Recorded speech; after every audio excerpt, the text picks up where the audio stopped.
Hello friend, नमस्ते। आप सभी का स्वागत है UPSC with Mahendra Rathore YouTube channel पर। आज हम पढ़ेंगे राजस्थान की प्रमुख नदियों के बारे में। अपने ऑलरेडी पहले 2 वीडियो यूट्यूब पर अपलोड कर दिए हैं नदियों के बारे में। ये तीसरा वीडियो है, तो पहले वो 2 भाग आप देख लेना, फिर ये भी भाग देख लेना। तो अब हम पढ़ते हैं अरब सागर में गिरने वाली नदियाँ जो अपना जल विसर्जन अरब सागर में करती हैं, उनके बारे में पढ़ेंगे। तो इनके बारे में लूनी नदी वगैरह लूनी वगैरह नदी है, उनके बारे में तो हमने पढ़ लिया है। अब हम यहाँ से साबरमती नदी के बारे में पढ़ना स्टार्ट करेंगे। तो देखो, साबरमती नदी भारत की प्रमुख पश्चिमी में बहने वाली नदियों में से एक है। यह राजस्थान में उदयपुर के अरावली रेंज में उत्पन्न होती है। अरावली पर्वत ये उत्पन्न होती हैं। राजस्थान और गुजरात में दक्षिणी पश्चिमी दिशा में 371 किलोमीटर की यात्रा करने के बाद ये अरब सागर की खंबात की खाड़ी से मिलती हैं या खंबाल की खाड़ी में गिरती हैं। लंबाई है 371 किलोमीटर। इसका स्रोत है डेब्र झील अरावली पर्वत में, और मुँह है अरब सागर में गिरती हैं। और देश भारत में ही है। शहर अहमदाबाद है, और पुल है Nehru bridge, Ellis bridge, Subhash Chandra bridge, ये सब ब्रिज हैं।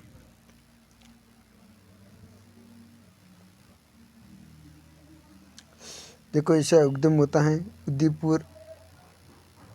उदयपुर जिले की कोटड़ी गांव के दक्षिण पश्चिमी अरावली पहाड़ियों से होता है। इस नदी का समापन खंबात की खाड़ी अरब सागर में होता है। गुजरात के गांधीनगर और अहमदाबाद इसी नदी के तट पर बसे हुए हैं। गांधीनगर और अहमदाबाद उदयपुर की जिलों में साबरमती नदी का पानी डालने के लिए बनाई जा रही देवास सुरंग की खुदाई का कार्य 2011 में पूर्ण हुआ। ये राजस्थान की सबसे बड़ी सुरंग 11.5 किलोमीटर है लंबी है। राजस्थान से होकर गुजर जाने वाली साबरमती नदी पर देवास प्रथम व देवास द्वितीय 2 बांध बनाए गए हैं।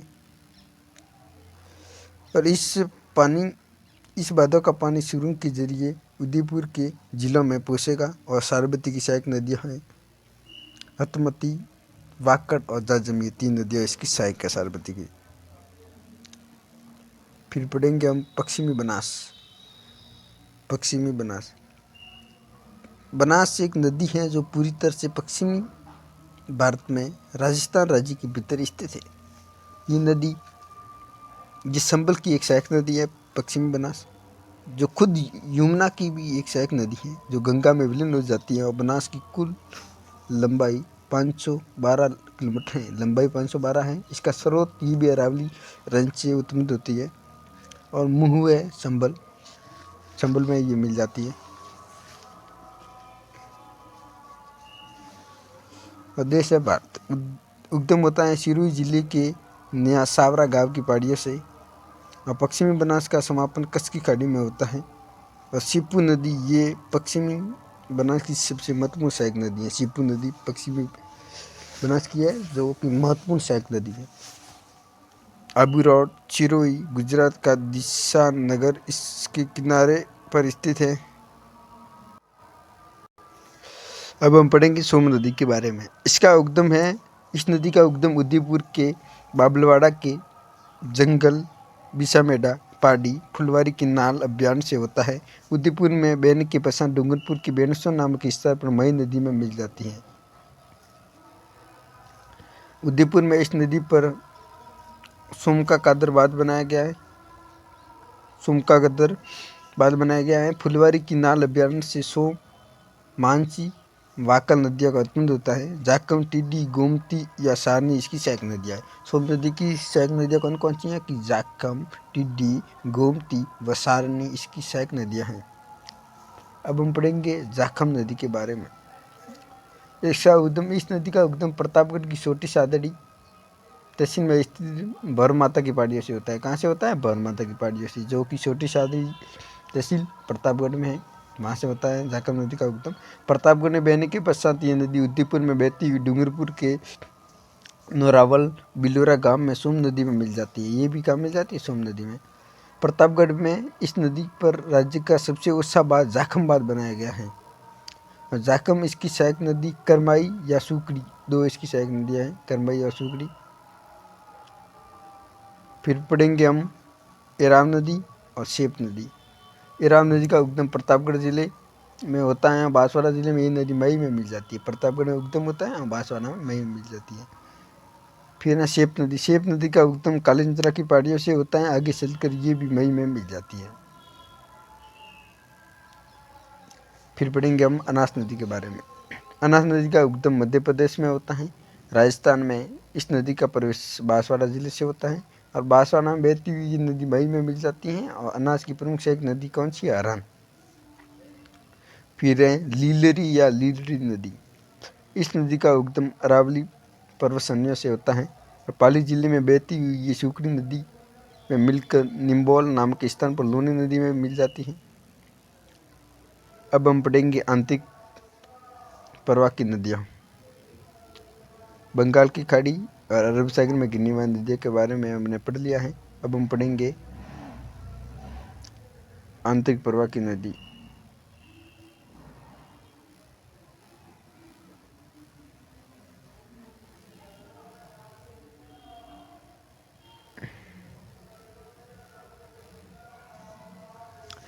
ये नदी अपना जल किसी समुद्र में नहीं ले जाती या ना ही नदियों में कोई सहायक नदी होती है। ये राज्य के कुछ भागों में प्रभावित होती हैं और विलीन या विलुप्त हो जाती है। मतलब राज्य में ही प्रभावित होती हैं और गायब हो जाती है। आंतरिक प्रवाह की नदियाँ राज्य की कुल नदियों का लगभग 60% हैं, लगभग 60% हैं कुल नदियों का। देखो इसमें सबसे पहले हम पढ़ेंगे घग्गर नदी। घग्गर अकरा नदी भारत पाकिस्तान में एक रुक रुक कर बहने वाली नदी है जो केवल मानसून के मौसम में बहती है और नदी को ओट्टू बैराज से पहले घग्गर के रूप में जाना जाता है। देखो इसकी लंबाई है 320 किलोमीटर और स्रोत है शिवालिक हिल्स और मुंह है ओट्टू झील। देश भारत और शहर है सिरसा इसके किनारे। देखो घग्गर नदी वैदिक संस्कृत की सरस्वती नदी ये पेटे में बहती थी और यह राजस्थान में अंतःप्रवाह की सबसे लंबी नदी है। ध्यान रखना घग्गर नदी राजस्थान नदी का सरस्वती नदी का सर्वप्रथम उल्लेख ऋग्वेद में किया गया है और इसे पंजाब में सिटांग कहते हैं। पंजाब में क्या कहते हैं? सिटांग।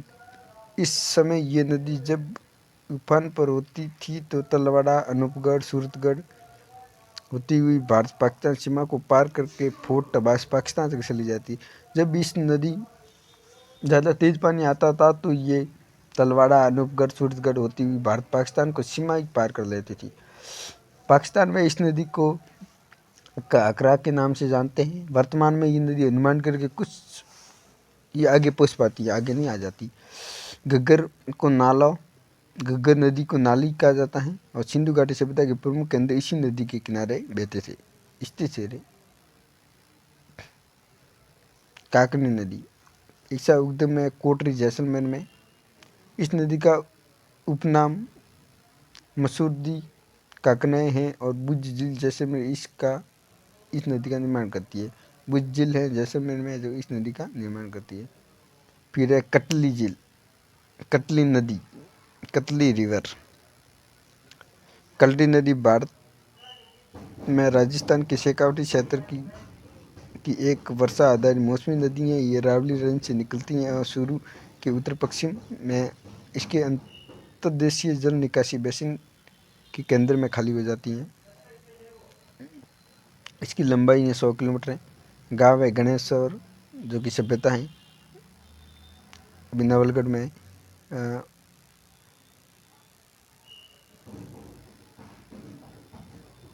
खंडेला, बागोरी, कैंट, बागर,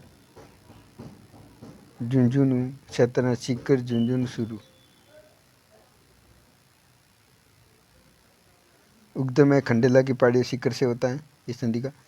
काली नदी का भाव से आता है तो रावटी कहलाता है। ये नदी शुरू झुंझुनू की सीमा पर विलुप्त हो जाती है। ये नदी झुंझुनू को 2 भागों में बांटती है। सीकर जिले में स्थित गणेश्वर सभ्यता का विकास इसी नदी के तट पर हुआ।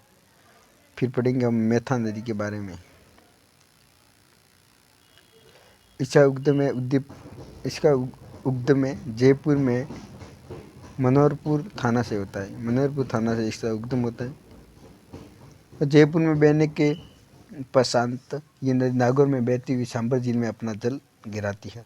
मेहता नदी जो कि जयपुर में बहने के पश्चात सबसे बड़ी खारे पानी की झील सांभर है, उसमें अपना जल गिराती है। मेहता नदी को मेंढा नदी के नाम से भी जाना जाता है। नागौर में इस नदी के किनारे लूणवा जैन तीर्थ स्थित हैं और सांभर झील में गिरने वाली नदियाँ हैं मेंथा, रूपनगढ़, खारी, खंडेल और तुर्तमती। ये सब कहाँ गिरती हैं? सांभर झील में। वे पढ़ते हैं रूपनगढ़, ये भी सांभर झील में गिरती है। देखो इसका रूपनगढ़ नदी का उद्गम होता है। इस नदी का उद्गम अजमेर के कुचिल नामक स्थान से होता है। अजमेर में बहती हुई ये नदी सांभर झील में अपना जल गिराती है। अजमेर में इस नदी के किनारे निम्बार्क संप्रदाय की पीठ सलेमाबाद में स्थित है। निम्बार्क संप्रदाय है जिसकी पीठ है सलेमाबाद। इसे अजमेर ये रूपनगढ़ नदी के किनारे स्थित है। अब हम पढ़ेंगे सांबी नदी के बारे में। देखो सांबी नदी का उद्गम होता है। इस नदी का उद्गम जयपुर की सेवर पहाड़ियों से होता है। जयपुर में ये नदी अलवर में बहती हुई हरियाणा के गुड़गांव जिले के पाटुदी गांव नजफगढ़ झील में जल गिराती है। अलवर की ये प्रमुख नदी है और जयपुर का जोधपुरा सभ्यता स्थित इसी नदी के किनारे स्थित है। सांबी नदी के किनारे और जोधपुरा सभ्यता के हाथीदांत अवशेष प्राप्त हुए। जोधपुरा के सभ्यता से क्या प्राप्त हुए? हाथीदांत के अवशेष। उत्तर दिशा में बहने वाली आंतरिक प्रवाह की ये एकमात्र नदी है। अब हम पढ़ेंगे रूपारेल नदी के बारे में। इस नदी का उद्गम अलवर की थाना गाजी तहसील में स्थित उद्यनाथ पहाड़ी से होता है। अलवर में बहने के पश्चात ये नदी भरतपुर में ही कुशलपुर गांव के समीप बहती हुई विलुप्त हो जाती है। रूपारेल को लसवारी बरहा नदी के नाम से भी जाना जाता है और भरतपुर में इस नदी पर डिंगमेर, नौ सभ्यता, मोतीझील बाद सीकरीबाद स्थित है। मोतीझील का निर्माण सूरजमल जाटों का प्लेटो कहा जाता है। सूरजमल जाट को के द्वारा करवाया गया और इस नदी में नील रिच शैवाल पाए जाते हैं। इस झील में इसकी प्रमुख सहायक नदियाँ हैं नारायणपुर, गोलारी, सुकरी, चांदगंगा, नाका कनौती जो उद्यनाथ पहाड़ी से निकलती है। अब पढ़ेंगे कुकंद नदी के बारे में। काकुंड या कुकंद नदी। काकुंड नदी का उद्गम इसका प्रवेश राजस्थान में बयाना तहसील भरतपुर के दक्षिण पश्चिम सीमा से होता है। कुंकुण नदी का जल बरोटाबाद में एकत्रित किया जाता है। बरोटाबाद के जल का उपयोग बयाना और उपवास तहसीलों में किया जाता है। इस जल बारिशा है ना, इसका जल का उपयोग किया जाता है बयाना और उपवा तहसील है, इसमें किया जाता है भरतपुर। और काकुंड नदी के किनारे चैनपुरा और बारेठा नामक गांव स्थित है और दीर नामक जल प्रताप काकुंड नदी पर स्थित है। इसका पानी कभी समाप्त नहीं होता है। दीर नामक जल प्रताप का। अब हम पढ़ेंगे सरस्वती नदी जो कि वर्तमान में विलुप्त हो चुकी है। इस नदी का सर्वप्रथम उल्लेख ऋग्वेद के 10वें मंडल के 137वें सूक्त के 5वें मंत्र में मिलता है। कहाँ मिलता है? ऋग्वेद के 137वें सूक्त के 5वें मंत्र में मिलता है। इस नदी का उद्गम तुषार क्षेत्र में स्थित मीरपुर पर्वत से होता है। कहाँ से? मीर पंजाब में। इस सरस्वती को सीतांग कहते हैं। अभी नदियाँ हो गई हैं पूरी। अभी हम नदियों के रिलेटेड क्वेश्चन के बारे में, प्रश्न उत्तर के बारे में बात कर लेते हैं कि राजस्थान के क्षेत्रफल के कुल कितने प्रतिशत पर आंतरिक प्रवाह की प्रणाली पाई जाती है? आंतरिक प्रवाह की कितनी नदियाँ हैं, कितने प्रतिशत हैं कुल क्षेत्रफल के? तो हमने थोड़ी देर पहले ही पढ़ा है कि 20-60%, 20.20% है, 60% है आंतरिक प्रवाह की नदी। निम्न में से चंबल नदी का प्राचीन नाम क्या था? अभी हमने पढ़ा था कि सरमवती। चंबल का प्राचीन नाम क्या था? सरमवती। चंबल राजस्थान में कहाँ से प्रवेश होती है? चंबल नदी राजस्थान में सौरासीगढ़ के निकट से प्रवेश होती है। और चंबल नदी का उद्गम कहाँ होता है? जानापाव की पहाड़ियों से। कहाँ होता है? जानापाव की पहाड़ियों से, जो कि कहाँ है? मध्य प्रदेश में। और इसका राजस्थान में सौरासीगढ़ के निकट से प्रवेश होता है। राजस्थान में सूल्या प्रताप कौन सी नदी बनाती है? चंबल नदी की कुल लंबाई 967 किलोमीटर है। राजस्थान में वन की आशा कौन सी नदी को कहा जाता है? बनास को कहा जाता है। और राजस्थान में पुनः बहने वाली सबसे लंबी नदी कौन सी है? बनास। बेडस नदी को अन्य किस नाम से जाना जाता है? आड़, जो कि आड़ एक सभ्यता भी है उदयपुर में।